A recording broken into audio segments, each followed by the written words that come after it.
نحمده ونستعينه ونستغفره ونعوذ بالله من شرور أنفسنا ومن سيئات أعمالنا. من يهده الله فلا مضل له ومن يضلل فلا هادي له، وأشهد أن لا إله إلا الله وحده لا شريك له، وأشهد أن محمدا عبده ورسوله. يا أيها الذين آمنوا اتقوا الله حق تقاته ولا تموتن إلا وأنتم مسلمون. يا أيها الناس اتقوا ربكم الذي خلقكم من نفس واحدة وخلق منها زوجها وبث منهما رجالا كثيرا ونساء، واتقوا الله الذي تساءلون به والأرحام إن الله كان عليكم رقيبا.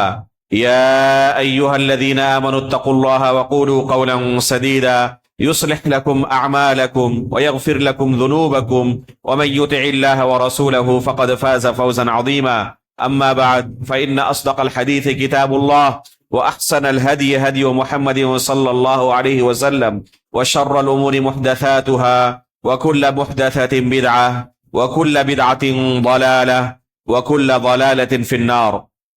محترم و مکرم حاضرین مجلس، گزشتہ کل کے درس میں ہم سورۃ النمل تک کی منتخب آیات کی تفسیر سن چکے تھے. انشاءاللہ آج کے درس میں اس سے آگے کی چند سورتوں کی منتخب آیات کی تفسیر آپ کے سامنے پیش کی جائے گی، اور کوشش کی جائے گی کہ اللہ رب العالمین نے ان سورتوں کے اندر جو ہمیں میسج دیا ہے، پیغام دیا ہے، اس پیغام کو ہم سنیں اور پھر اس پر عمل کرنے کی کوشش کریں. اللہ رب العالمین ہمیں توفیق عطا فرمائے. اگلی سورت جو ہمارے سامنے ہے وہ ہے سورۃ القصص. یہ قصے کی جمع ہے. اس سورے کے اندر اللہ رب العالمین نے بہت سارے قصوں کا تذکرہ کیا ہے، جن میں سے سب سے اہم قصہ موسیٰ علیہ السلام کا قصہ ہے. قرآن کریم کے اندر اللہ رب العالمین نے موسیٰ علیہ السلام کے قصے کو کئی صورتوں میں بیان کیا ہے، لیکن سب سے زیادہ تفصیل کے ساتھ جس سورے میں اللہ رب العالمین نے موسیٰ علیہ السلام کے قصے کو بیان کیا ہے وہ یہی سورہ سورۃ القصص ہے. اسی طرح اللہ رب العالمین نے اس سورے کے اندر موسیٰ علیہ السلام اور دیگر انبیاء کے قصوں کو بیان کر کے اللہ کے رسول صلی اللہ علیہ وسلم کو تسلی دی ہے کہ جس طرح پہلے کی قوموں کی طرف سے انبیاء اکرام کو تکلیفیں دی گئی ہے، اسی طرح یہ آپ کی قوم آپ کو اس طرح کی تکلیفیں دے رہی ہے. اس لیے جس طرح انہوں نے اس پر صبر کیا تھا آپ بھی صبر کریں، کیونکہ ہدایت اللہ رب العالمین کے ہاتھ میں ہے. اللہ رب العالمین جسے چاہے ہدایت دے سکتا ہے اور جسے چاہے اللہ رب العالمین گمراہ کر سکتا ہے. کوئی انسان لاکھ کوشش کر لے اپنی طرف سے ہدایت نہیں دے سکتا. چنانچہ ابراہیم علیہ السلام اپنے والد کو ہدایت نہیں دے سکے، اسی طرح نوح علیہ السلام اپنے بیٹے کو ہدایت نہیں دے سکے. تو اس طریقے سے پہلے کے انبیاء اگر اپنے عزیز و اقارب کو ہدایت نہیں دے سکے تو اے نبی، اگر آپ کے چچا ابو طالب اور دوسرے آپ کے رشتہ دار ہدایت نہیں پاتے، آپ کوشش بھی کرتے ہیں اس کے باوجود انہیں ہدایت نہیں ملتی، تو اس پر آپ کو افسردہ نہیں ہونا چاہیے، بلکہ یہ اللہ رب العالمین کی حکمت اور مشیت کے تحت ہے. اللہ رب العالمین علیم و حکیم ہے، جسے چاہتا ہے اللہ رب العالمین ہدایت سے نوازتا ہے اور جسے چاہتا ہے اللہ رب العالمین گمراہ کرتا ہے. اور اس سورے کا اختتام اللہ رب العالمین نے اخلاص کے ساتھ کیا ہے کہ صرف ایک اللہ کی اخلاص کے ساتھ عبادت کرو اور شرک سے دور رہو. یہ چند اہم نکات ہیں اس سورے کے اندر جن کا اللہ رب العالمین نے اس سورے کے اندر تذکرہ کیا ہے. سورے کی شروعات ہوتی ہے موسیٰ علیہ السلام کی ولادت اور نشو و نما سے. چنانچہ اللہ رب العالمین موسیٰ علیہ السلام کی کس حالت میں پیدائش ہوئی اور پھر کس حالت میں ان کی نشو و نما ہوئی، پرورش ہوئی، اس چیز کی طرف اشارہ کرتے ہوئے کہتے ہیں وَأَوْحَيْنَا إِلَىٰ أُمِّ مُوسَىٰ أَنْ أَرْضِعِيهِ فَإِذَا خِفْتِ عَلَيْهِ فَأَلْقِيهِ فِي الْيَمِّ وَلَا تَخَافِي وَلَا تَحْزَنِي انا رادوه الیک وجاعلوه من المرسلین فالتقطه آل فرعون ليكون لهم عدوا وحزنا ان فرعون وهامان وجنودهما كانوا خاطئين وقالت امرأة فرعون قرة عين لي ولك لا تقتلوه عسى أن ينفعنا أو نتخذه ولدا وهم لا يشعرون وأصبح فؤاد أم موسى فارغا إن كادت لتبدي به لولا أن ربطنا على قلبها لتكون من المؤمنين وقالت لأخته قصيه فبصرت به عن جنب وهم لا يشعرون. اس طریقے سے اللہ رب العالمین نے تفصیل کے ساتھ موسیٰ علیہ السلام کی کیسے پیدائش ہوئی اور پھر فرعون کے گھر میں کیسے اللہ رب العالمین نے اس کے ہی دشمن کی پرورش کی، اس واقعے کو بیان کیا ہے. چنانچہ اللہ رب العالمین نے کہا کہ ہم نے موسیٰ علیہ السلام کی والدہ کو یہ خبر دی، ان کے دل میں یہ ڈالا کہ آپ کیا کریں، اپنے اس شیرخوار بچے کو دودھ پلائیں، اور جب آپ کو خوف محسوس ہو کہ فرعون شاید اسے قتل کر دے گا تو اسے آپ دریا کے سپرد کر دیں، دریا میں ڈال دیں. یہ پس منظر اس کا یہ ہے کہ فرعون کو یہ خوف لاحق ہوا کہ عنقریب کوئی میری اس بادشاہت کو ختم کر دے گا، ایسا بچہ پیدا ہوگا میری ریاست کے اندر جو میری ریاست کے لیے خطرہ ہوگا. چنانچہ اس نے یہ اعلان کرا دیا کہ کوئی بھی بچہ کسی کے گھر میں پیدا ہو، اگر وہ لڑکا ہے تو اسے قتل کر دیا جائے اور اگر لڑکی ہے تو چھوڑ دیا جائے. چنانچہ اس طریقے سے اس ظالم نے بے شمار بچوں کو، معصوم بچوں کو ماں کے گود سے چھین کر قتل کیا ہے. یہ تاریخ اتنی تاریک ہے کہ دنیا کی شاید کوئی دوسری مثال نہ مل سکے آپ کو. اس حالت میں موسیٰ علیہ السلام کی پیدائش ہوتی ہے. اعلان کے مطابق اس بچے کو بھی قتل کر دیا جائے گا. موسیٰ علیہ السلام کی والدہ ڈر رہی ہے کہ کسی بھی وقت فرعون کا آدمی آ سکتا ہے گھر کے اندر اور میرے اس بچے کو چھین کر قتل کر سکتا ہے. اس حالت میں اللہ رب العالمین موسیٰ علیہ السلام کی والدہ کی طرف وحی کے ذریعے خبر دیتی ہے کہ آپ اپنے اس بچے کو دودھ پلاتی رہیں، لیکن جیسے ہی ڈر محسوس ہو کہ فرعون کا لشکر آ سکتا ہے، اس کے آدمی آ سکتے ہیں اور آپ کے اس بچے کو قتل کر سکتے ہیں، تو آپ کیا کریں، بلا خوف و خطر اسے دریا کے حوالے کر دیں.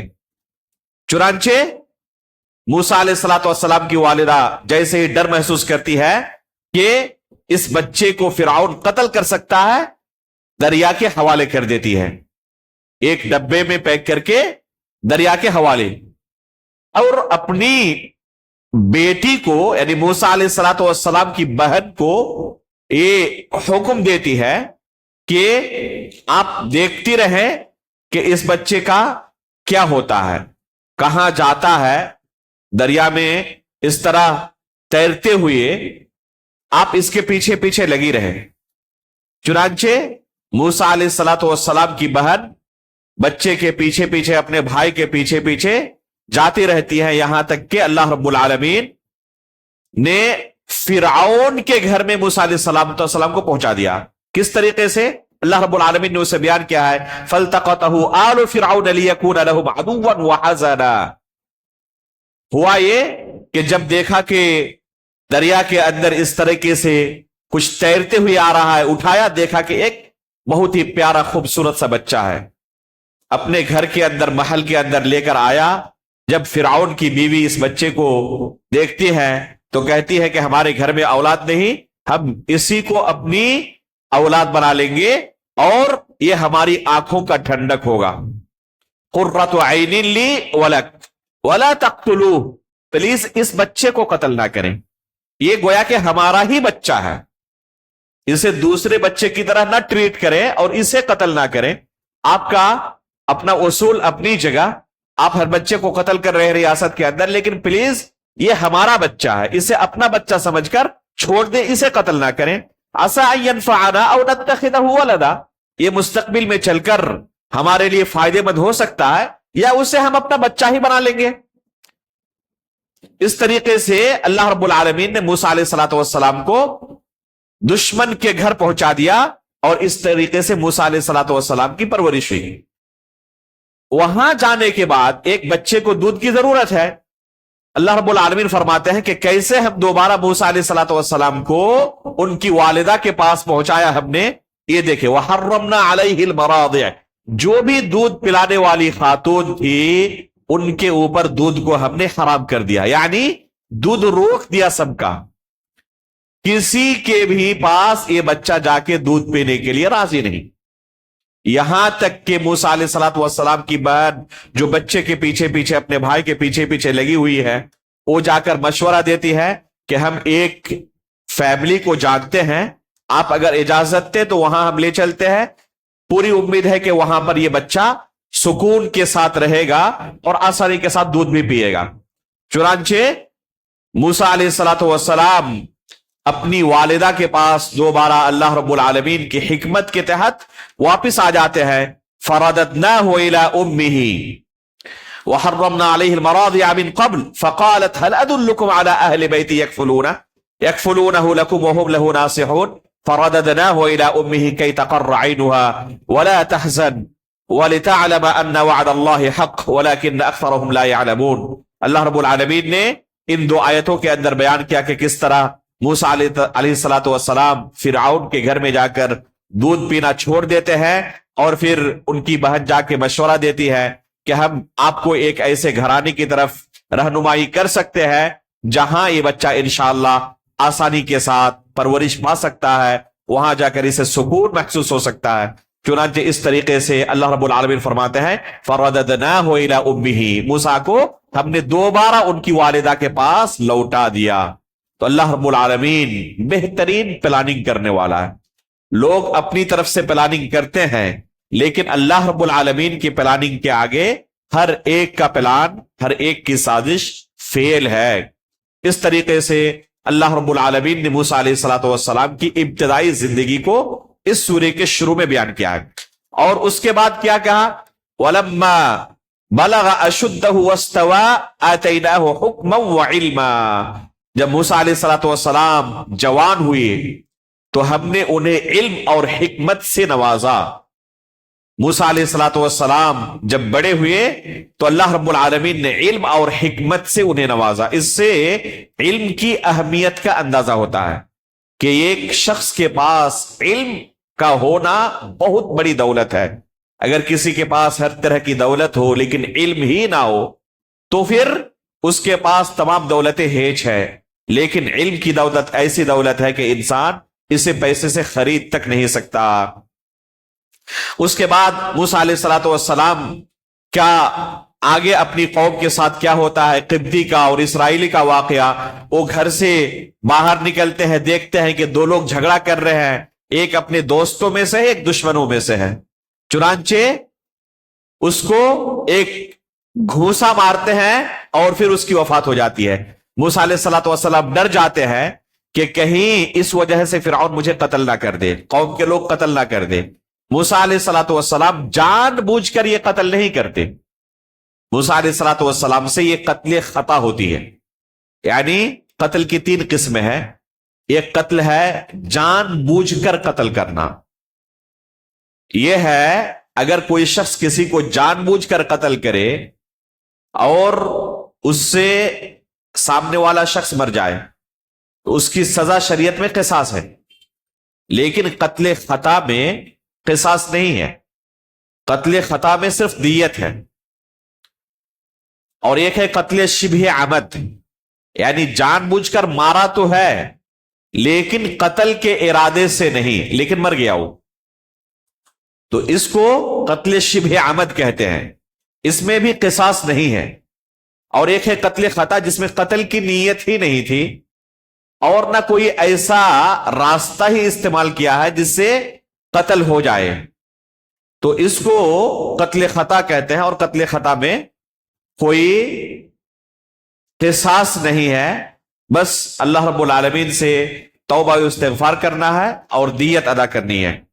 اس کے باوجود موسیٰ علیہ الصلوۃ والسلام اس قتل کے سرزد ہونے پر اللہ رب العالمین سے استغفار کرتے اور کہتے ہیں قال رب انی ظلمت نفسی فاغفر لی، اے پروردگار میں نے اپنے نفس پر ظلم کیا ہے تو مجھے بخش دے، معاف کر دے۔ فغفر له انہ هو الغفور الرحیم، تو اللہ رب العالمین اعلان کرتے ہیں کہ ہم نے معاف کر دیا موسیٰ کو، اس لیے کہ اللہ رب العالمین غفور الرحیم ہے۔ اس طریقے سے موسیٰ علیہ السلام کی زندگی کو بیان کرتے ہوئے آگے اللہ رب العالمین نے بیان کیا کہ کیسے وہ دو خواتین کے پاس پہنچتے ہیں جو اپنے جانوروں کو پانی پلانے کے لیے ایک طرف انتظار کر رہی ہیں۔ جب سب لوگ پانی پی کے کنویں سے چلے جائیں تو اس وقت آخر میں یہ دونوں لڑکیاں اپنے جانوروں کو پانی پلاتی تھی۔ موسیٰ علیہ السلام ان دونوں خواتین کی مدد کرتے ہیں، پھر یہ اپنے گھر لے کے آتے ہیں اور اپنے والد سے تعارف کراتے ہیں کہ یہ بہت ہی نیک لڑکا ہے، بہت ہی مضبوط اور امین ہے، امانت دار ہے، بہتر ہے کہ آپ اسے اپنے گھر میں اجرت کے طور پر رکھ لیں۔ پھر ان کے والد اپنی بیٹیوں میں سے کہتے ہیں کہ کسی ایک سے آپ ہوئی، میں شادی کرانے کے لیے، نکاح کے لیے تیار ہوں، بس آپ کو ہمارے یہاں کیا کرنا پڑے گا؟ انت اجرنی 8 حجج، 8 سال تک ہمارے گھر میں آپ کو کام کرنا پڑے گا، یہ آپ کی مہر ہوگی۔ موسیٰ علیہ السلام قبول کر لیتے ہیں اس کو، اور یہی ان کی مہر ہوتی ہے۔ اس واقعے سے علماء نے دلیل پکڑی ہے کہ مہر کے طور پر اگر کوئی کسی اجرت کو مہر رکھے تو یہ جائز ہے، جیسے موسیٰ علیہ السلام نے مہر کے طور پر اجرت کو رکھا تھا کہ ہم آپ کے گھر میں کام کریں گے 8 سال تک، اور اسی کو مہر قرار دیا گیا، تو اس میں کوئی حرج نہیں ہے، اگر اس طرح اتفاق ہو جائے تو یہ جائز ہے۔ اللہ کے رسول صلی اللہ علیہ وسلم کے دور میں بھی ایک واقعہ پیش آئے، خاتون آئی اور کہنے لگی اللہ کے رسول میں آپ سے شادی کرنا چاہتی ہوں۔ اللہ کے رسول صلی اللہ علیہ وسلم نے دیکھا اس خاتون کو اوپر سے نیچے تک اور خاموش رہے، کوئی جواب نہیں دیا۔ ایک صحابی وہی بیٹھے ہوئے تھے، انہوں نے کہا اللہ کے رسول اگر آپ کی خواہش نہیں ہے شادی کرنے کی تو میرے ساتھ اس کی شادی کرا دیں۔ تو اللہ کے رسول نے پوچھا تمہارے پاس مہر کے طور پر دینے کے لیے کچھ ہے؟ تو اس نے کہا اللہ کے رسول میرے گھر میں کچھ نہیں ہے۔ پھر اللہ کے رسول نے کہا التمس ولو خاتم من حدید، اگر لوہے کی انگوٹھی ہی کیوں نہ ہو، جا کے گھر میں تلاش ہو، وہی مل جائے تو وہی لے کے آؤ۔ کچھ نہیں ملا تلاشنے کے باوجود، یہ لوہے کی انگوٹھی تک نہیں تھی۔ پھر اللہ کے رسول صلی اللہ علیہ وسلم نے کہا کہ اگر وہ بھی نہیں ہے تو پھر کیا ہو سکتا ہے؟ تو اس نے کہا اللہ کے رسول ایک حل ہے، یہ میرا جو ازار ہے، لنگی ہے جسے میں پہنا ہوا ہوں، یہی میری ملکیت ہے۔ تو اللہ کے رسول نے کہا اگر یہ تم اسے دے دو گے تو تم ننگے رہو گے، تمہارے پاس کوئی دوسرا لباس بھی نہیں۔ یہ حالت تھی اس صحابی کی۔ پھر اللہ کے رسول نے پوچھا کہ تمہیں قرآن کچھ یاد ہے؟ تیسرا ایک اہم مسئلہ یہ ثابت ہوتا ہے کہ حفظ کسے کہتے ہیں؟ حفظ اسے کہتے ہیں جسے انسان بر وقت سنا سکے۔ اگر کسی نے پورا قرآن یاد کر لیا ہے، وہ کہے کہ میں حافظ قرآن ہوں، اس سے سوال کیا جائے کہ ابھی سنا سکتے ہیں؟ تو کہہ رہے نہیں، 2 دن پہلے مراجعے کی ضرورت ہے، اس کے بعد سنا سکتا ہوں، تو اس کو حفظ نہیں کہتے۔ پہلے اللہ کے رسول سے اس نے کیا کہا کہ مجھے فلاں فلاں صورت یاد ہے، تو پھر اللہ کے رسول نے دوبارہ سوال کیا ابھی سنا سکتے ہو؟ تو یہ کس بات کی دلیل ہے کہ حفظ کسے کہتے ہیں؟ جو ابھی سنا سکے۔ اگر دیکھ کر پہلے تیاری کی ضرورت ہے اس کے بعد سنائے تو یہ حفظ نہیں ہے۔ اس سے ہمیں درس ملتا ہے کہ سبق ہم اس طرح یاد کریں، قرآن اس طرح یاد کریں کہ کبھی بھی ہمیں سنانے کے لیے کہا جائے ہم سنا سکیں۔ اللہ رب العالمین اسی طریقے پر ہمیں کتاب و سنت کو حفظ کرنے کی توفیق عطا فرمائے۔ اس کے بعد جیسے کہ شروع میں ہم نے کہا کہ اللہ کے رسول صلی اللہ علیہ وسلم کو اللہ رب العالمین نے اس سورے کے اندر تسلی دی ہے کہ آپ کی کوشش سے اگر کوئی اسلام قبول نہیں کرتا تو دل چھوٹا کرنے کی ضرورت نہیں ہے۔ چنانچہ اللہ کے رسول صلی اللہ علیہ وسلم کی اللہ کے رسول صلی اللہ علیہ وسلم کے چچا کی جب وفات ہوئی ابو طالب کی، اللہ کے رسول صلی اللہ علیہ وسلم نے حد درجہ کوشش کی کسی طرح چچا جان کلمے کا اقرار کر لے. کہتے رہے یا عم قل لا الہ الا اللہ کلمۃ احاج لک بها عند اللہ، چچا جان ایک بار اس کلمے کا اپنی زبان سے اقرار کر لیں. اگر آپ نے اقرار کر لیا آج تو اللہ تعالیٰ کے پاس میں حجت قائم کروں گا کہ چچا نے میری کانوں میں اس کلمے کا اقرار کیا تھا. لیکن آخری کلمہ جو ان کی زبان سے نکلا کیا تھا؟ انا علی ملت عبد المطلب، عبد المطلب کے دین پر ہی میں دنیا چھوڑ رہا ہوں. اور پھر دنیا انہوں نے چھوڑ دیا، یعنی کفر کی حالت پر وفات ہوئی، اللہ کے رسول کے دین کو قبول نہیں کیا. اللہ کے رسول صلی اللہ علیہ وسلم حد درجہ غمزدہ رہنے لگے کہ چچا نے زندگی بھر خدمت کی لیکن آخر میں نتیجہ جہنم ہوا، کسے تکلیف نہیں ہوگی. اللہ رب العالمین نے یہ آیت نازل کی انک لا تہدی من احببت ولکن اللہ یہدی من یشاء وہو اعلم بالمہتدین. کہ اللہ کے رسول آپ جسے چاہے ہدایت نہیں دے سکتے، اللہ رب العالمین جسے چاہے ہدایت دے سکتا ہے، اور کن کو ہدایت ملے گی کن کو نہیں ملے گی یہ اللہ تعالیٰ زیادہ بہتر جانتا ہے. اس آیت سے ہمیں کیا سبق ملا؟ کہ ہدایت فقط اور فقط اللہ کے ہاتھ میں ہے. اس لیے ہمیں ہمیشہ ہدایت کس سے طلب کرنی چاہیے؟ اللہ سے، اللہ کے علاوہ کسی دوسرے سے نہیں. دوسری بات یہ کہ اگر ہماری محنت سے کوئی راہ راست پر آ جاتا ہے تو ہمیں بہت زیادہ خوش فہمی میں مبتلا نہیں ہونا چاہیے کہ ہمارے پاس بہت پاور ہے، ہماری زبان میں بہت تاثیر ہے. نہیں، یہ محض اللہ کا فضل و کرم ہے کہ اس نے سامنے والے کو ہدایت دی. ہمارے پاس کوئی طاقت نہیں تھی، ہم نے اللہ کے دین کو پہنچایا، اللہ رب العالمین نے اس کے دل کے اندر ہدایت ڈال دی. یہ اللہ کا محض فضل و کرم ہے جس وجہ سے وہ راہ راست پر آ گیا. ہمارے اپنے اندر کوئی قوت اور طاقت نہیں ہے کہ ہم کسی کو ہدایت پلا دیں. یہ کوئی ایسا جام نہیں جسے چاہے ہم گٹھی میں پلا دیں، بلکہ یہ محض اللہ کا فضل و کرم ہے. وہ جسے چاہتا ہدایت کے لیے انتخاب کر لیتا. وَهُوَ أَعْلَمُ بِالْمُهْتَدِينَ. اللہ رب العالمین ہدایت یافتہ لوگوں کے بارے میں زیادہ بہتر جانتے ہیں کن کو ہدایت ملے گی کن کو نہیں ملے گی. اس لیے کہ انسان کا کام ہے وہ آخری وقت تک کوشش کرتا رہے، اللہ رب العالمین سے دعا کرتا رہے، اور اگر کسی نے اس کی دعوت پر لبیک کہا، ہدایت قبول کر لی، تو اللہ کا شکریہ ادا کرے کہ اللہ تیرا فقط محض فضل و کرم تھا کہ دعوت نے اثر کیا اور فلاں بندہ راہ راست کے اوپر آ گیا اور توبہ کر لی اس نے گمراہی اور ضلالت سے. تو یہ محض اللہ رب العالمین کا فضل و کرم ہے. اس کے بعد اللہ رب العالمین نے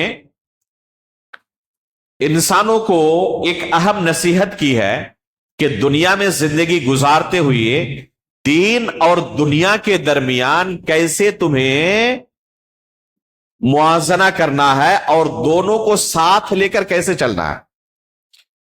بعض لوگوں کے یہاں دین اس قدر غالب ہے اور دنیا سے اس قدر لا تعلقی ہے کہ پوچھئے مت.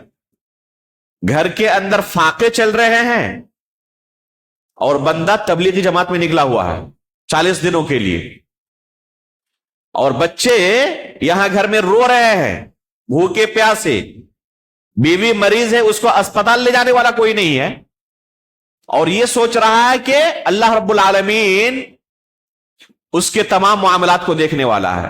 دین اس قدر غالب آ گیا کہ دنیا سے بالکل لا تعلق، کوئی خبر ہی نہیں ہے گھر کی کیا حالت ہے، اپنی کیا حالت ہے، روزی روٹی کہاں سے آئے گی.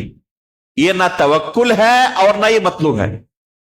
بعض لوگ اس کو بالکل برعکس، دین سے کوئی تعلق نہیں، صرف دنیا کے پیچھے. نماز کے وقت دکان بند کر دوں گا، اتنے کسٹمر آئیں گے گھوم کے چلے جائیں گے، اتنا خسارہ ہو جائے گا. نہیں، ہم یہ کام نہیں کر سکتے، مارکیٹ خراب ہو جائے گی. اس لیے نماز جائے بھاڑ میں، ہم جماعت کے ساتھ نماز نہیں پڑھ سکتے. دونوں غلط ہے. اسلام کے اندر رہبانیت بھی نہیں ہے کہ آپ دنیا سے بالکل لا تعلق ہو جائیں، 24 گھنٹہ مسجد کے اندر پڑے رہیں. گھر میں کیا حالت ہے، بچے پڑھ رہے ہیں نہیں پڑھ رہے ہیں، ان کے یہاں کھانے پینے کے لیے کچھ ہے بھی یا نہیں، آپ کو کوئی اس سے سروکار ہی نہیں ہے۔ جیسے کہ آج ہم اپنی آنکھوں سے دیکھتے ہیں تبلیغ جماعت والوں کو، ان کے گھر کی کیا حالت ہے کچھ خبر نہیں ہے، نکل گئے بندے 40 دنوں کے لیے دوسرے کسی ملک میں اندر، اور خود گھر کی حالت یہ ہے کہ بچے شرک کے اندر مبتلا ہے، بدعت کے اندر مبتلا ہے، نہ کوئی شرعی اور دینی علم ہے، اور یہ دوسروں کو ہدایت پہنچ کرنے کے لیے گھر سے نکل چکے ہیں۔ تو یہ رہبانیت اسلام میں نہیں ہے کہ دین سے بالکل لا تعلق اختیار کر لے اور صرف تسبیح کے دانے لے کر پڑا رہے اور 24 گھنٹہ مصلی کے اندر رہے، بلکہ اللہ رب العالمین نے کیا حکم دیا؟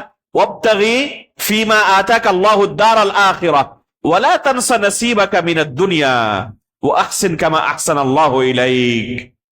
جو اللہ رب العالمین نے آپ کو آخرت کے تعلق سے نصیحت کی ہے تو اس کو بھی آپ تلاشیں، اور دنیا کا جو آپ کا حصہ ہے وَلَا تَنْسَ نَصِيبَكَ مِنَ الدُّنْيَا، دنیا کا حصہ بھی نہ بھول جائیں، دین بھی کمائیں، دین پر عمل بھی کریں، جب نماز کا وقت ہو حاضر ہو جائیں دکان بند کر کے، اور نماز پڑھنے کے بعد فوراً نکل بھی جائیں رزق کمانے کے لیے۔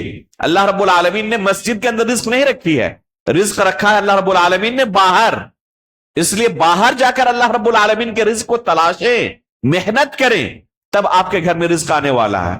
کلاس جائیں پڑھیں، تب آپ کو علم ملنے والا ہے، آپ کو پاس مستقبل میں کچھ بننے کے مواقع پیدا ہونے والے ہیں، اور آپ بیٹھے رہیں مصلی پہ تہجد میں اور سبحان اللہ الحمدللہ کر رہے ہیں، یہ اچھی چیز ہے، لیکن اگر دونوں کے درمیان ایک ساتھ موازنہ کرتے ہوئے آپ زندگی گزار رہے تو کسی ایک جانب کو بہت اوپر اٹھا دینا اور دوسرے کو جھکا دینا یہ شریعت نے حکم نہیں دیا، بلکہ دونوں کو ساتھ لے کر چلنا ہے۔ اسی دنیا کے اندر آپ کو اسی معاشرے کے اندر زندگی بھی گزارنی ہے، اور ساتھ میں اللہ رب العالمین کو بھولنا بھی نہیں ہے۔ اللہ کے رسول نے جن 7 قسم کے لوگوں کا تذکرہ کیا جو عرش کے نیچے جگہ پائیں گے، ان میں سے کون ہے؟ رجل قلبہ معلق بالمساجد، ایسا شخص جس کا دل مسجد میں لٹکا ہوا ہے۔ اس سے کیا پتا چلا کہ وہ مشغول ہے دنیا میں لیکن دل مسجد میں لٹکا ہوا۔ اگر مسجد میں ہی رہتا، باہر جاتا ہی نہیں، تو مسجد میں دل لٹکے ہونے کی بات ہی نہیں آتی، اور اگر باہر بالکل غافل ہو جاتا، مسجد میں جا کر لوگوں کے ساتھ نماز پڑھنی ہے، جماعت چھوٹنے نہ پائے، اس کا کوئی خیال ہی نہیں ہے، تو ایسا بندہ گویا کہ اس کا دل مسجد میں لٹکا ہوا نہیں ہے۔ تو یہ ہے کامیابی کا راستہ، ایک انسان بھرپور رزق حلال تلاش کرے، اس میں کوئی عیب کی بات نہیں ہے۔ ایک انسان کے پاس رزق حلال اچھے وافر مقدار میں آئے، گھر کے اندر الحمدللہ بہت مال ہے لیکن اور ہم کمانا چاہتے ہیں، یہ کوئی عیب کی بات نہیں ہے، لیکن صرف کوشش رہے کہ حلال طریقے سے، حرام طریقہ اختیار نہ کریں۔ روزانہ کروڑ کمائیں تب بھی کوئی حرج نہیں ہے، لیکن حلال طریقے سے، حرام طریقے سے نہیں۔ ایک انسان رزق کمائے، اس میں پوری محنت کرے، اگر وہ اللہ رب العالمین کو نہیں بولتا، حرام طریقہ اختیار نہیں کرتا، اس میں کوئی حرج نہیں ہے۔ اور دوسرا بندہ اگر بہت زیادہ کوشش نہیں کرتا، ضرورت کے بقدر مال آ گیا ہے، گھر والے اچھی طریقے سے زندگی گزار سکتے ہیں، اور بہت زیادہ دنیا کے پیچھے نہیں پڑتا، باقی وقت اللہ کی عبادت میں لگا دیتا ہے، یہ بھی اچھی چیز ہے، یہ بھی اچھی چیز ہے۔ جتنا اللہ نے دیا اس پر صبر ہے، اور باقی اوقات اللہ کی عبادت میں لگا رہا ہے، تو یہ بھی اچھی چیز ہے۔ دونوں میں افضل کون ہے؟ ایک بندے کے پاس مال کم ہے اور صبر کر رہا ہے، اور دوسرے بندے کے پاس مال بہت زیادہ ہے، حلال طریقے سے کمایا ہے اس نے، لیکن وہ کیا کر رہا ہے؟ اس پر شکر بھی اللہ رب العالمین کا ادا کر رہا ہے، اور اس کو اللہ کے راستے میں خرچ بھی کر رہا ہے۔ دونوں میں افضل کون ہے؟ ایک بہت علمی مسئلہ ہے کہ صابر زیادہ بہتر ہے یا شاکر بہتر ہے، تو اس بارے میں علی الاطلاق کچھ کہنا مشکل ہے، اگر علل اطلاق آپ دیکھیں گے تو آپ اس کو ایک مثال سے سمجھیں. حدیث کے اندر آیا ہے کہ جس کے پاس جتنا زیادہ مال ہوگا قیامت کے دن اتنا ہی دیر اسے اپنے مال کا حساب دینا ہوگا. اور قیامت کے دن کا منظر کیسا ہوگا وہ ہم بہت ساری آیتوں کے اندر اور احادیث کے اندر جان چکے ہیں کہ انسان نفسی نفسی کے عالم میں ہوگا. اور وہاں پر جن کے پاس معمولی مال ہے وہ جلدی حساب کتاب سے فارغ ہو کے اللہ رب العالمین کی جنت میں داخل ہو جائے گا. اور جس کے پاس مال زیادہ ہے گرچہ اس نے حلال طریقے سے کمایا ہے اور حلال طریقے سے خرچ بھی کیا ہے, لیکن اپنے مال کا حساب دینے کے لیے لمبی مدت تک اسے کیا کرنا پڑے گا, انتظار کرنا پڑے گا. تو اس حساب سے کون افضل ہوا جی؟ جس کے پاس مال کم ہو یہ افضل ہوا. اب تھوڑا اور آگے سنیں. مثال کے طور پر آپ ایئرپورٹ میں ہیں, دو ساتھی ہیں, ایک نے اپنے ساتھ بہت اچھا خاصا مال لیا اور دوسرے نے تھوڑا معمولی سا جس سے گزر بسر کسی طرح ہو جائے. دونوں گئے, وہاں پر کسٹم ڈیوٹی جو یہ ہوتا ہے چیکنگ ہوتی ہے, وہاں پر جس کے پاس مال رہے گا کتنی دیر تک اسے حساب دینا پڑے گا, بہت دیر تک وہاں پر آفیسر اسے روک کے رکھیں گے, ایک ایک چیز کو ویریفائی کرنے کے بعد ہی چھوڑیں گے, کافی دیر تک اب وہاں کھڑا رہنا پڑے گا. اور جس کے پاس صرف ایک بیگ تھا فوراً لے کے بھاگے گا, اس کو کوئی حساب کتاب نہیں دینا پڑے گا. لیکن جو بندہ بہت زیادہ مال لے کے گیا ہے یہ 5 اسٹار ہوٹل میں رہے گا, نکلنے کے بعد جب پورا فائنل ہو جائے گا تو یہ کہاں رہے گا, 5 اسٹار ہوٹل میں رہے گا. اور دوسرا جس کے پاس کچھ نہیں تھا وہ کہاں رہے گا, وہ کسی طرح اپنی زندگی گزارے گا. اب کون اچھا ہوا؟ تو جو اللہ رب العالمین نے کسی کو اگر مال دیا ہے, حلال طریقے سے کمایا اس نے اور حلال طریقے سے اللہ کے راستے میں خرچ بھی کیا ہے, تو یہ اللہ کی نعمت ہے, یقیناً یہ فضیلت کی چیز ہے. اللہ کے رسول کے پاس کچھ صحابہ اکرام آئے اور انہوں نے شکایت کی, ذهب اہل الدثور بالاجور یا رسول اللہ, اللہ کے رسول جو مالدار صحابہ اکرام ہیں تمام نیکیاں تو یہی سمیٹ لے گئے, ہم تو ہمیشہ پیچھے رہ جاتے ہیں. جب بھی آپ اعلان کرتے ہیں کچھ خرچ کرنے کے لیے ہمیشہ یہ آگے بڑھتے ہیں, ہمارے پاس کچھ ہے نہیں, ہم دے نہیں پاتے. تو اللہ کے رسول نے کیا طریقہ سکھایا انہیں, نماز کے بعد تسبیحات کا انہیں طریقہ سکھایا, اس طرح تم ان کے مرتبے تک پہنچ جاؤ گے. جب ان صحابہ کرام نے دیکھا کہ نماز کے بعد کیا شروع کر دیا, انہوں نے پوچھا کہ کیا ہے, اب جھوٹ تو کہہ نہیں سکتے, بیان کر دیا کہ اللہ کے رسول نے یہ ہمیں وظیفہ بیان کیا ہے. پھر انہوں نے شروع کر دیا, پھر یہ شکایت لے کر آئے اللہ کے رسول, جس عمل کی بنا پر ہم ان کے درجے تک پہنچتے انہوں نے پھر شروع کر دیا, وہ تو پھر آگے بڑھ گئے. تو اللہ کے رسول نے کیا جواب دیا, ذالک فضل اللہ یؤتیہ من یشاء, یہ اللہ کا فضل و کرم ہے, اللہ تعالیٰ جسے چاہتا ہے نوازتا ہے. آپ حسد کر کے کچھ نہیں کر سکتے, لیکن یہ اچھی چیز ہے کہ ایک انسان کے پاس اس طرح کی خواہش رہے کہ ہم کیسے نیکی کے باب میں ان سے آگے بڑھ سکتے ہیں. ہو سکتا ہے کہ نیت کی بنا پر ایک انسان کو اللہ رب العالمین اس درجے تک پہنچا دے. تو مال اچھی چیز ہے اگر انسان نے حلال طریقے سے کمایا ہے, حلال طریقے سے خرچ کر رہا ہے, لیکن یہ اتنا آسان نہیں, یہ اتنا آسان نہیں. ایک ہی شخص کی زندگی کا مطالعہ کر لے, اگر وہ 10 سال پہلے فقیر تھا اور آج بہت امیر ہے, تو اس وقت جب فقیر تھا وہ کتنے گناہوں کے اندر ملوث تھا, اور آج مال آنے کے بعد کتنی گناہوں میں ملوث ہے. آپ واضح طور پر فرق محسوس کریں گے. جیسے جیسے انسان کے پاس مال آتا ہے اسی طرح وہ گناہوں کے اندر مبتلا ہوتے رہتا ہے. مال نہیں تھا تو بہت سارے گناہوں سے محفوظ تھا, مال آیا بہت سارے گناہوں کا راستہ کھل گیا. عموماً یہی ہوتا ہے, مال آنے کے باوجود ایک انسان گناہوں سے اپنے آپ کو محفوظ رکھے یہ بہت مشکل ہے, لیکن ناممکن نہیں ہے. تو اگر ایک انسان اپنے آپ کی حفاظت کرتا ہے تو بہت اچھی چیز ہے, جس کی اللہ رب العالمین نے اس سورے کے اندر تعلیم دی ہے. اس سورہ کے آخر میں اللہ رب العالمین نے ایک بہت ہی اہم قاعدہ بیان کیا ہے، کل شیء ہالک الا وجہہ، کہ ہر چیز اس دنیا کے اندر فنا ہو جانے والی ہے سوائے اللہ رب العالمین کے چہرے کے، یعنی اللہ رب العالمین کے، جس کا لازمی معنی ہے کہ اللہ رب العالمین کے علاوہ ہر چیز فنا ہو جانے والی ہے۔ واضح ہے آیت بالکل کہ آخر میں باقی رہنے والی ذات کس کی ہے؟ اللہ رب العالمین کی۔ اللہ رب العالمین کے علاوہ ہر چیز فنا ہو جائے گی۔ اس ہر چیز کے اندر کیا جنت بھی شامل ہے؟ جنت ابھی موجود ہے یا نہیں؟ کیا ہمارا عقیدہ ہونا چاہیے؟ موجود ہے یا نہیں ہے؟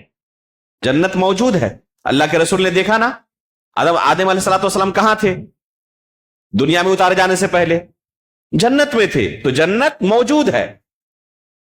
تو کیا قیامت کے روز جب ہر چیز فنا ہو جائے گی تو جنت بھی فنا ہو جائے گی یا باقی رہے گی؟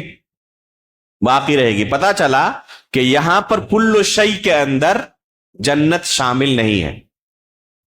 عرش اللہ رب العالمین کا مخلوق ہے، کیا عرش بھی فنا ہو جائے گا؟ کرسی اللہ رب العالمین کی، کیا وہ بھی فنا ہو جائے گی؟ تو اس آیت کا صحیح معنی پھر کیا ہے؟ اسی لیے ہم بار بار کہتے ہیں کہ کتاب و سنت کو اپنے عقل سے آپ سمجھ نہیں سکتے۔ کتاب و سنت کو سمجھنے کے لیے سلف صالحین کے فہم کی ضرورت ہے، سنت رسول کا گہرا علم ہونا ضروری ہے، تب آپ کتاب و سنت کا صحیح معنی سمجھ سکتے ہیں۔ اس آیت کا معنی اسی طرح سورۃ الرحمن کے اندر بھی اللہ رب العالمین نے جو بیان کیا ہے کہ ہر چیز فنا ہو جائے گی، کل من علیہا فان ویبقی وجہ ربک، تو اس آیت کے اندر بھی اس سے مراد ہے وہ تمام چیزیں جن کو اللہ رب العالمین نے فنا کرنے کے لیے پیدا کیا ہے، وہ تمام چیزیں فنا ہو جائیں گی۔ جن چیزوں کو اللہ رب العالمین نے فنا کرنے کے لیے پیدا کیا ہے، اور جنت و عرش اور کرسی کو، جنت کی نعمتوں کو اللہ تعالیٰ نے فنا کرنے کے لیے پیدا نہیں کیا ہے، اس لیے یہ چیزیں فنا نہیں ہوں گی۔ یہی اہل سنت والجماعت کا عقیدہ ہے کہ جنت ہمیشہ باقی رہنے والی ہے، کبھی بھی جنت فنا ہونے والی نہیں ہے۔ رہی بات جہنم کی، تو جہنم کے بارے میں اختلاف موجود ہے سلف کے یہاں۔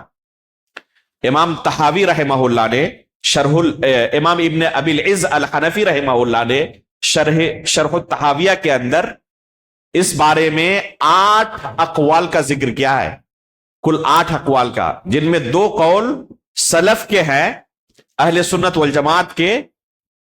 ایک قول یہ ہے کہ اللہ رب العالمین جہنم سے جن کو چاہیں گے باہر نکالیں گے، اور صرف کفار ہی جہنم میں باقی رہیں گے جو کبھی ختم نہیں ہوں گے۔ اور دوسرا قول یہ ہے کہ اللہ رب العالمین جہنم کو ایک نہ ایک دن ایسا آئے گا جب ختم کر دیں گے۔ ایک زمانہ ایسا آئے گا جب جہنم کو ختم کر دیں گے، یعنی جہنم بھی فنا ہونے والا ہے ایک لمبی مدت کے بعد۔ تو اس سے ہمیں کیا پتا چلا کہ جنت کے باقی رہنے کا مسئلہ اجماعی مسئلہ ہے، اس میں ہم ذرہ برابر کوئی اختلاف نہیں پاتے سلف کے یہاں۔ لیکن جہاں تک جہنم کی بات ہے تو اس بارے میں سلف کے یہاں اختلاف موجود ہے۔ جمہور اہل علم کا یہی مسلک ہے، یہی عقیدہ ہے کہ جہنم بھی جنت کی طرح فنا نہیں ہوگی، جہنم بھی جنت کی طرح فنا نہیں ہوگی، یہی اکثر اہل علم کی رائے ہے۔ اور اس بارے میں صحیح اور احتیاط والا پہلو یہی معلوم ہوتا ہے کہ اس مسئلے میں توقف اختیار کیا جائے، دلیل واضح نہ ہونے کی بنا پر۔ استاد محترم شیخ ابو سیف الجوہنی حفظہ اللہ، جو مدینہ یونیورسٹی کے عقیدے کے بہت بڑے عالم دین ہیں، انہوں نے طلبہ کو یہ مسئلہ پڑھاتے ہوئے یہی راجح قرار دیا تھا کہ اس مسئلے میں دلیل واضح نہ ہونے کی بنا پر ہم جہنم کے بارے میں وہی کہیں گے جو خود اللہ رب العالمین نے قرآن کریم کے اندر کہا ہے. اور اللہ رب العالمین نے قرآن میں کیا کہا ہے جہنم کے بارے میں؟ خالدین فیہا ما دامت السماوات والارض الا ما شاء ربک ان ربک فعال لما یرید. سورہ ہود کے اندر اللہ رب العالمین نے جہنم کے بارے میں یہ بیان کیا ہے، خالدین فیہا ما دامت السماوات والارض الا ما شاء ربک.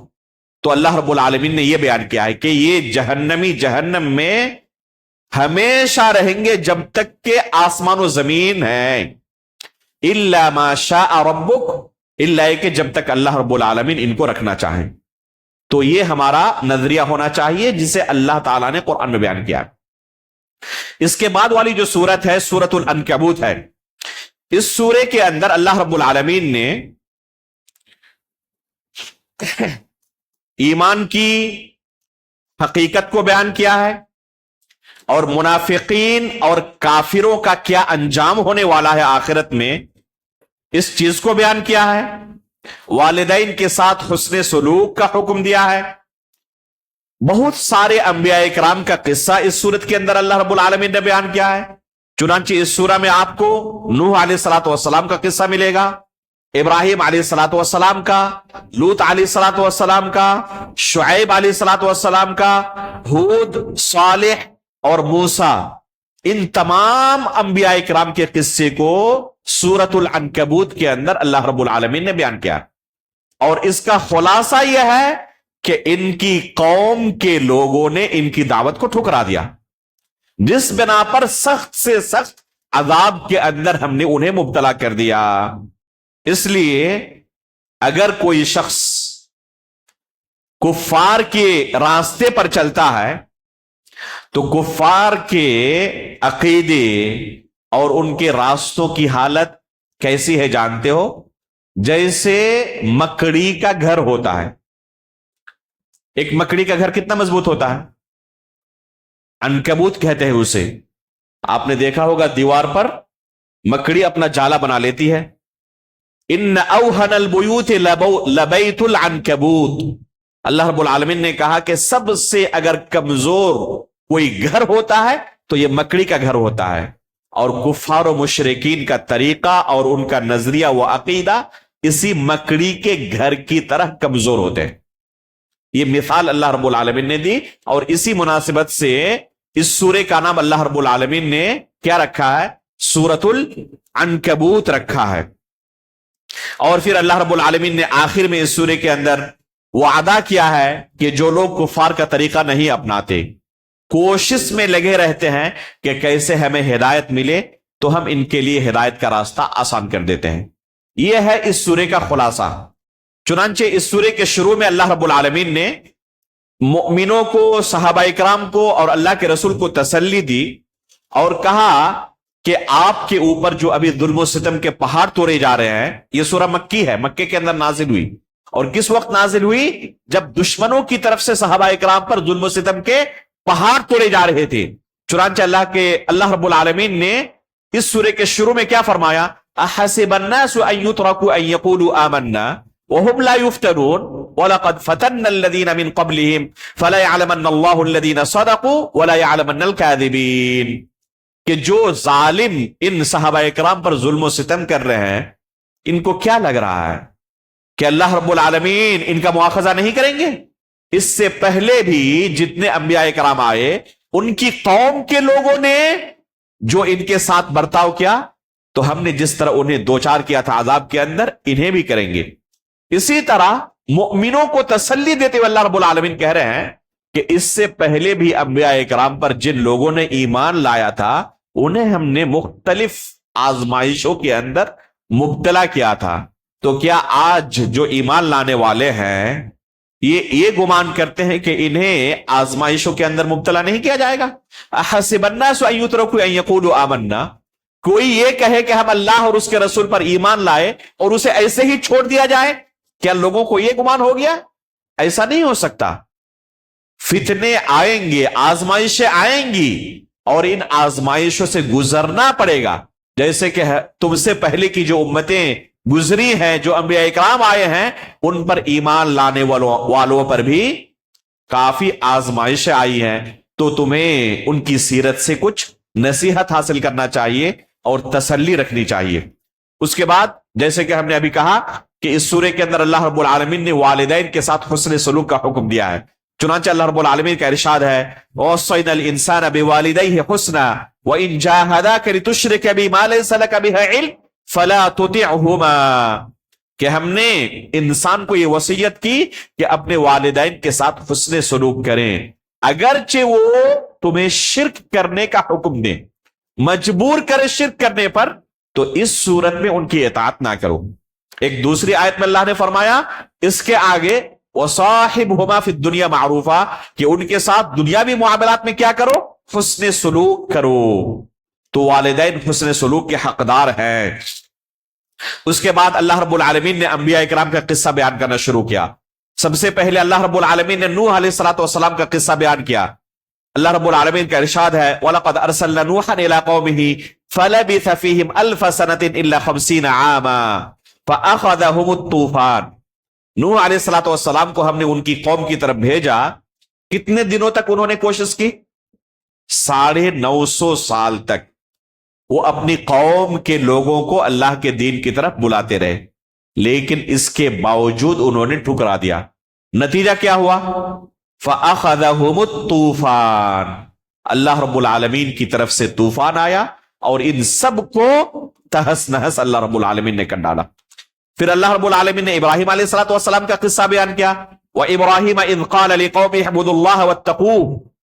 پھر اللہ رب العالمین نے آگے دوسرے انبیاء کا تذکرہ کیا، لوط علیہ السلام کا، اسحاق و یعقوب کا تذکرہ کیا، اور دوسرے تمام انبیاء کا تذکرہ کرنے کے بعد ان تمام انبیاء کے ماننے والوں کے ساتھ کیا ہوا جنہوں نے ان انبیاء کی دعوت ٹھکرا دی؟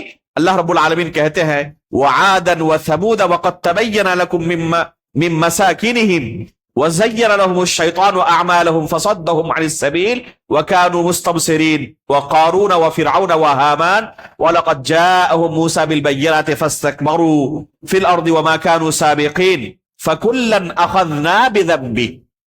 ان تمام دنیا کے سب سے بڑے سرکشوں کا تذکرہ کرنے کے بعد، عاد کا، ثمود کا، قارون کا، فرعون کا، حامان کا، ان تمام سرکشوں کا تذکرہ کرنے کے بعد کیا کہتے ہیں اللہ رب العالمین؟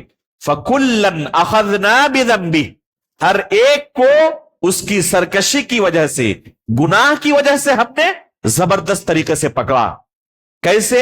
فَمِنْهُمْ مَنْ أَرْسَلْنَا عَلَيْهِ حَاصِبًا، ان میں سے بعض لوگوں کی طرف ہم نے پتھروں کی بارش کی۔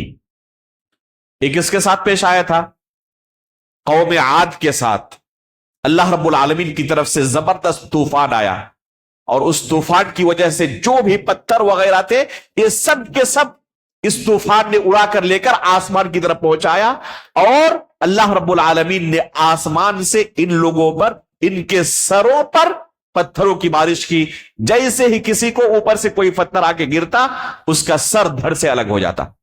اس طریقے سے قوم عاد کو اللہ رب العالمین نے تباہ و برباد کر ڈالا۔ فَمِنْهُمْ مَنْ أَرْسَلْنَا عَلَيْهِ حَاصِبًا وَمِنْهُمْ مَنْ أَخَذَتْهُ الصَّيْحَةُ، ان میں سے بعض قوموں کو کیا ہوا؟ سخت آواز میں ہلاک کر ڈالا۔ یہ آواز اگر بہت تیز ہو جائے، سخت ہو جائے، تو اسے انسان برداشت نہیں کر سکتا۔ قوم صالح کو اللہ رب العالمین نے اسی عذاب سے دوچار کیا تھا اور سب کو ہلاک و برباد کر ڈالا۔ وَمِنْهُمْ مَنْ خَسَفْنَا بِهِ الْأَرْضُ، اور ایسے بھی اس دنیا کے اندر جابر قوم گزری ہے جن کو ہم نے زمین کے اندر دھنسا دیا۔ یہ کس کے ساتھ ہوا تھا؟ قارون کے ساتھ، جسے اپنے مال پر بہت زیادہ غرور تھا۔ اللہ رب العالمین نے اس کے مال سمیت اسے دنیا کے اندر، زمین کے اندر دھنسا ڈالا۔ وَمِنْهُمْ مَنْ أَغْرَقْنَا، اور ان میں سے بعض کو ہم نے کیا کیا؟ غرقاب کر دیا، پانی کے اندر ڈبو کے مار ڈالا۔ کس کے ساتھ یہ ہوا تھا؟ فرعون اور اس کے لشکر کے ساتھ۔ تو اس کے بعد اللہ رب العالمین نے یہی عنکبوت کی مثال دی ہے کہ یہ سب کے سب ظالم و غابر اپنے آپ کو دنیا کے بادشاہ سمجھتے تھے، اپنے آگے کسی کو کچھ سمجھتے ہی نہیں تھے، حالانکہ ان کے گھروں کی حالت جانتے ہو کیسی ہے؟ ان کے پاس جو کچھ ہے، عقیدہ، نظریہ، مال و متاع، دنیاوی طاقت، یہ سب کچھ مکڑی کے جالے کی طرح ہے اللہ رب العالمین کی طاقت کے سامنے، اور مکڑی کے جالے سے کمزور گھر کسی کا نہیں ہوتا۔ وَإِنَّ أَوْهَنَ الْبُيُوتِ لَبَيْتُ الْعَنْكَبُوتِ لَوْ كَانُوا يَعْلَمُونَ۔ اس کے بعد اس سورے کے آخر میں اللہ رب العالمین نے، جس کا بھی ہم نے تھوڑی دیر پہلے تذکرہ کیا کہ جو حق کی تلاش کرتے ہیں، جستجو کرتے ہیں، اللہ رب العالمین خصوصی طور پر ان کی مدد کرتے ہیں۔ وَالَّذِينَ جَاهَدُوا فِينَا لَنَهْدِيَنَّهُمْ سُبُلَنَا وَإِنَّ اللَّهَ لَمَعَ الْمُحْسِنِينَ، کہ جو لوگ ہمارے راستے میں کوشش کرتے ہیں، حق کی تلاش میں نکلتے ہیں، تو ہم ان کے لیے حق کا راستہ آسان کر دیتے ہیں۔ جو سرکش ہوتے ہیں ان کو عذاب کے اندر مبتلا کر دیتے ہیں، اور جو حق کی تلاش کرتے ہیں ان کے لیے حق کے راستے پر چلنا نہایت آسان کر دیتے ہیں۔ اس کے بعد والی جو سورت ہے سورۃ الروم، اس سورے کی شروعات اللہ رب العالمین نے ایک پیشین گوئی کے ساتھ کی ہے۔ جب یہ سورہ نازل ہوئی سورۃ الروم، تو اس وقت مکے کے اندر اللہ کے رسول صلی اللہ علیہ وسلم تھے، کفار مکہ کی طرف سے مسلمانوں پر ظلم و ستم کے پہاڑ توڑے جا رہے تھے، مسلمان انتہائی مغلوب، اور یہ کفار مسلمانوں کے سر پر سوار غالب تھے۔ اسی وقت دنیا کی دو عظیم قوموں کے درمیان ایک جنگ جاری تھی۔ اس وقت دو سپر پاور تھے، ایک فارس اور ایک روم۔ فارس مطلب ایران، یہ آتش پرست تھے، آگ کی پوجا کرنے والے، یہ مشرک تھے سب کے سب۔ اور روم کے لوگ اہل کتاب تھے۔ اہل کتاب یعنی جن کو اللہ رب العالمین کی طرف سے کتاب دی گئی ہے، یہ اللہ پر ایمان لانے والوں میں سے تھے اپنے زمانے میں، بعد میں سرکش ہو گئے، اللہ رب العالمین کے دین سے پھر گئے، لیکن یہ مشرکوں کے بالمقابل اچھے ہیں۔ یہ اللہ رب العالمین کے ساتھ شرک نہیں کرتے، لیکن رسول اللہ صلی اللہ علیہ وسلم کی رسالت کا اقرار بھی نہیں کرتے، اور یہ مشرک اللہ رب العالمین کے وجود کو تسلیم ہی نہیں کرتے، اللہ رب العالمین کو عبادت کا حقدار ہی نہیں سمجھتے، اگر سمجھتے بھی ہیں تو اللہ رب العالمین کے ساتھ دوسروں کو شریک کرتے ہیں۔ تو ان دونوں میں اگر موازنہ کیا جائے تو کون زیادہ اخف ہے، کن کا شر زیادہ کم ہے؟ ظاہر سی بات ہے کہ اہل کتاب کا شر مشرکوں کے بالمقابل، کفار کے بالمقابل کم ہے مسلمانوں کے لیے۔ تو ان دو قوموں کے درمیان فارس جو مشرک تھے، آتش پرست تھے، اور روم والے جو اہل کتاب تھے، جنگ جاری تھی۔ اور جنگ کی صورتحال کیا تھی اس وقت؟ اس کی پوزیشن یہ تھی کہ روم ایک دم ہارنے کے دہانے پر تھا، اور فارس، ایران والے ایک دم بالکل غالب آ چکے تھے۔ اس موقع پر اللہ رب العالمین نے یہ سورہ نازل کی۔ بظاہر دیکھ کر کوئی نہیں کہہ سکتا کہ روم کسی بھی صورت میں فاتح بن سکتا ہے، اور ایران کو شکست ہو سکتی ہے، فارس کو شکست ہو سکتی ہے۔ یہ صورتحال ہے، اور اللہ رب العالمین یہ سورہ نازل کر رہے ہیں۔ الف لام میم غلبت الروم فی ادنى الارض وهم من بعد غلبهم سيغلبون، کہ ان قریب یہ روم والے فارس پر غالب آ جائیں گے۔ بظاہر دیکھ کر کوئی یقین کر ہی نہیں سکتا، ایک دم آخری حالت میں پہنچ چکے ہیں ہارنے کے، اور اللہ رب العالمین خبر دے رہے ہیں، پیشین گوئی کر رہے ہیں کہ ان قریب یہ روم والے ایران والوں پر، فارس والوں پر غالب آ جائیں گے۔ جب یہ سورہ نازل ہوئی تو مکہ کے لوگوں کو جو آتش پرست تھے اور جن کی حمایت کن کے ساتھ تھی؟ فارس کے ساتھ تھی، ان کو ایک ہنسی مذاق اڑانے کا موقع مل گیا کہ دیکھو تم اسے اللہ کا کلام کہتے ہو، اسے وحی کہتے ہو، اور اس طرح کی بہکی بہکی باتیں کر رہا ہے یہ کہ روم والے فارس والوں پر غالب آ جائیں گے چند ہی سالوں کے اندر۔ تو ابو بکر صدیق رضی اللہ تعالیٰ عنہ نے ابو جہل سے کہا کہ مجھے تو یقین ہے اس پر، میں تو مانتا ہوں اسی کو کہ عنقریب روم والے فارس پر غالب آنے والے ہیں۔ تو ابو جہل کہتا ہے لگی شرط پھر؟ تو ابو بکر صدیق رضی اللہ تعالیٰ عنہ کہتے ہیں بالکل میں شرط لگانے کے لیے تیار ہوں۔ کافر ظاہری اسباب کی بنا پر فیصلہ کرتا ہے، اور ایک مومن اللہ رب العالمین کی خبر پر اسے یقین ہوتا گرچہ ظاہری حالت کچھ بھی ہو۔ ابو بکر صدیق اور صحابہ اکرام کو یقین تھا کہ اللہ رب العالمین نے کہا ہے تو یہ برحق ہے۔ فی بضع سنین، اللہ رب العالمین نے کہا کہ چند سالوں کے اندر، لفظ بضع کا اطلاق عربی زبان میں 3 سے 9 کے درمیان ہوتا ہے، یعنی زیادہ سے زیادہ 9 سال لگ سکتے ہیں۔ ابو بکر صدیق رضی اللہ تعالیٰ عنہ نے 5 یا 6 سال کی مدت متعین کر لی کہ روم والے غالب آ جائیں گے فارس پر۔ اللہ کے رسول صلی اللہ علیہ وسلم کو آ کے خبر دی تو اللہ کے رسول نے کہا کہ اللہ رب العالمین نے جب بضع کہا ہے تو 9 سال بھی لگ سکتے ہیں، تو آپ نے 5 یا 6 سال کیوں کہہ دیا؟ جائیں اور اصلاح کریں، جا کے کہیں کہ اللہ رب العالمین نے بضع کہا ہے اور 9 تک داخل ہوتا ہے اس میں، تو ہم جس طرح اللہ نے کہا ہے اسی طرح ہم کہتے ہیں کہ زیادہ سے زیادہ 9 سال لگیں گے، لیکن روم والے غالب آئیں گے ہی۔ تسلیم کر لی۔ مؤمنین چاہتے تھے کسی طرح یہ فارس والے شکست کھا جائے۔ عین غزوہ بدر کے موقع پر، جس کا آج عصر کے بعد کے درس میں آپ کے سامنے تذکرہ کیا گیا، کیا جنگ شروع ہونے سے پہلے کسی بھی تبصرہ کرنے والے کو پوچھا جاتا کہ ان 2 فریقوں میں سے کس کی جیت ہوگی تو کون کا کیا کہتا؟ وہ ادھر 313 ہیں جن کے پاس جنگی اسلحے بھی نہیں، اور یہ پوری تیاری کے ساتھ 3 گنا زیادہ ہے۔ بظاہر ہر کوئی کہے گا کہ اس کو فتح نصیب ہوگی اور اس کو شکست ہوگی، لیکن نتیجہ کیا ہوا؟ مسلمانوں کو عظیم فتح نصیب ہوئی۔ این اسی موقع پر روم کو بھی فارس پر اللہ رب العالمین نے غلبہ عطا کرے۔ دونوں کا زمانہ بالکل سیم ہے، اسی کی اللہ رب العالمین نے اس سورے کے شروع میں خبر دی ہے۔ اس میں کیا اصل میسج ہے ہم مومنوں کے لیے؟ اس میں ہم مومنوں کے لیے بہت بڑا درس ہے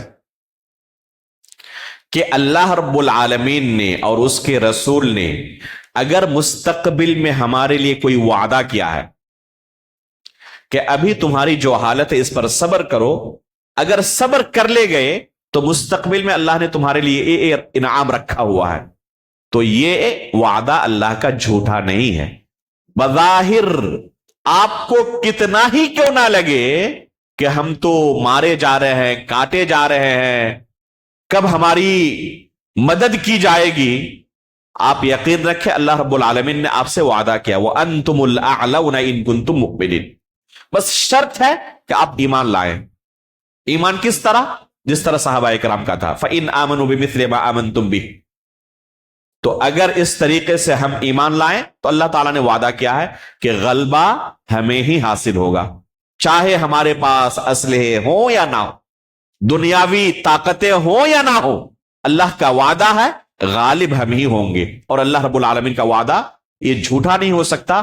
خود اللہ کے رسول کی زندگی میں اس طرح کا واقعہ پیش آ چکا ہے، اور دنیا نے اپنی آنکھوں سے دیکھا کہ ایک انتہائی کمزور قوم چند سالوں کے اندر دنیا کا حکمراں بن گئی اور فارس کو شکست فاش ہوئی۔ تو یہ پورا اس سورے کا خلاصہ ہے۔ اللہ رب العالمین نے اپنی وحدانیت کی بہت ساری دلیلیں اس سورے کے اندر ذکر کیا ہے۔ وَمِنْ آیَاتِهِ وَمِنْ آیَاتِهِ وَمِنْ آیَاتِهِ کہہ کے اللہ تعالیٰ نے بہت ساری اپنی نشانیوں کا تذکرہ کیا ہے، جن میں سے ایک نشانی کو میں آپ کے سامنے بیان کرنا چاہوں گا۔ اللہ تعالیٰ نے اپنی ایک نشانی بیان کی ہے، وَمِنْ آیَاتِهِ خَلْقُ السَّمَاوَاتِ وَالْأَرْضِ وَاخْتِلَافُ أَلْسِنَتِكُمْ وَأَلْوَانِكُمْ۔ دیکھیں کتنی بڑی عقلی دلیل ہے اللہ رب العالمین کی وحدانیت کی، کہ تمہارے رنگوں کا الگ الگ ہونا اور تمہاری زبانوں کا الگ الگ ہونا، اس میں بہت بڑی دلیل موجود ہے۔ کبھی آپ نے اس نقطے پر غور کیا؟ کیا کسی مخلوق کے لیے ممکن ہے کہ اس چیز کو پیدا کر سکے؟ ہمارے اس ملک کے اندر ہندوستان میں کتنی زبانیں بولی جاتی ہیں؟ بے شمار زبانیں بولی جاتی ہیں. روپیے کے اندر دیکھیں کتنی زبانیں لکھی ہوئی ہیں. کوئی ایسا ہندوستان کے اندر مل سکتا ہے بندہ جو ہندوستان کے اندر بولی جانے والی تمام زبانوں کو سمجھ سکو؟ کوئی سے ملے گا؟ نہیں مل سکتا. ہو سکتا ہے کہ ایک آدھ مل بھی جائے. کیا یہ ممکن ہے کہ دنیا کے اندر جتنی زبانیں بولی جاتی ہیں کوئی بندہ سمجھ سکتا ہو؟ جب سے دنیا بنی ہے آج تک اب تک کوئی ایسا آیا جو ان تمام زبانوں کو سمجھ سکتا ہو؟ اللہ کہ جسے اللہ تعالیٰ نے طاقت عطا کی تھی، جن کا تذکرہ ابھی 2-3 دن پہلے ہم نے کیا ہے. وَعَلَّمْنَاهُ مَنْطِقَ الطَّيْرِ. کون تھے؟ سلیمان علیہ الصلوۃ والسلام، جو چرند و پرند کی زبان بھی سمجھتے تھے. یہ مستثنا ہے جن کو اللہ نے یہ طاقت دی. باقی کسی کے پاس سمجھنے کی بھی طاقت نہیں کہ سامنے والا کیا بول رہا ہے. جب کوئی تم اچھی طرح اس کو محسوس کرتے ہو کہ ایسا انسان ہے ہی نہیں پوری دنیا میں جو تمام زبانوں کو سمجھ سکتا ہو، تو کیا یہ ممکن ہے کہ اسے پیدا کرنے کی طاقت ہو اس کے پاس؟ ظاہر سی بات ہے کہ جب سمجھنے کی طاقت نہیں تو پیدا تو بدرجہ اولا نہیں کر سکتا ہو. تو یہ ایسی چیز ہے جس کا خالق کوئی مخلوق ہو ممکن ہی نہیں ہے. یہ کتنی بڑی دلیل ہے کہ خالق فقط اور فقط ایک ہے، اور وہ ہے اللہ رب العالمین. تو اللہ رب العالمین نے اس طرح اپنی آیتوں کو، اپنی نشانیوں کو اس سورے کے اندر بیان کیا ہے. اور پھر اس سورے کے اندر ایک نصیحت کی ہے ہم مومنوں کو کہ اگر تمہارے اوپر اللہ رب العالمین کی طرف سے ایمان لانے کے باوجود بھی کوئی مصیبت آتی ہے تو یہ جان لو کہ تمہارے ہی اعمال کی وجہ سے یہ مصیبتیں آتی ہیں. ظہر الفساد فی البر والبحر بما کسبت ایدی الناس. یہ لوگوں کے اوپر جو اللہ رب العالمین کی طرف سے مختلف طرح کے عذاب آتے ہیں تو یہ لوگوں کے ہی اپنے کرتوت کا نتیجہ ہوتا ہے. اگر یہ استغفار کرتے رہے، گناہ کبھی سرزد ہو جائے اور استغفار کرتے رہے تو اللہ رب العالمین کے عذاب ایسے لوگوں پر نہیں آ سکتا. اس کے بعد اللہ رب العالمین نے ایک اہم عقیدے کا مسئلہ بیان کیا اس سورے کے آخر میں، جس کا تذکرہ آج بھی درس کے اندر عصر بعد ہم نے کیا تھا. انک لا تسمع الموتى ولا تسمع الصم الدعاء اذا ولوا مدبرین، کہ آپ مردوں کو نہیں سنا سکتے، مردوں کے اندر سننے کی طاقت نہیں ہے. اور اس سورے کا اختتام اللہ رب العالمین نے صبر کے ساتھ کیا ہے کہ تمہارے ساتھ جو حالات ہیں، جس کا ابھی تذکرہ آپ کے سامنے کیا گیا کہ کیسے مکے والوں کی طرف سے اللہ کے رسول اور آپ کے صحابہ اکرام کو ستایا جا رہا تھا، اللہ رب العالمین نے صبر کا حکم دیا اور کہا فاصبر ان وعد اللہ حق. اللہ رب العالمین نے جو وعدہ کیا ہے یہ برحق ہے، اس لیے صبر کرو. اگر صبر کیے تو انشاءاللہ اللہ رب العالمین تمہیں ضرور سرخرو کرنے والا ہے. چنانچہ صحابہ اکرام نے صبر کیا اور چند سالوں کے بعد یہی سرداران قریش جو ان صحابہ اکرام کو ستا رہے تھے سب کے سب بدر کے میدان میں انہی صحابہ اکرام کے ہاتھوں مارے جاتے ہیں، قتل کیے جاتے ہیں. تو اللہ رب العالمین کا وعدہ برحق ہے، اس نے اپنے وعدے کو سچ کر دکھایا. تو اس میں ہمارے لیے درس ہے کہ ہمارے لیے بھی اللہ رب العالمین نے جو وعدے کیے ہیں یہ تمام وعدے برحق ہیں. ہمیں صبر کے ساتھ اس وعدے کا انتظار کرنا چاہیے. اللہ رب العالمین سے ہم دعا کرتے ہیں کہ ان تمام صورتوں کے اندر جو ہمارے لیے عبرت اور نصیحت کی چیزیں ہیں اللہ رب العالمین ان سے ہمیں نصیحت حاصل کرنے کی توفیق عطا فرمائے. آمین. تقبل رب العالمین. وصلی اللہ علی نبینا محمد. سبحانک اللہم و بحمدک اشہد ان لا الہ الا انت استغفرک و اتوب الیک.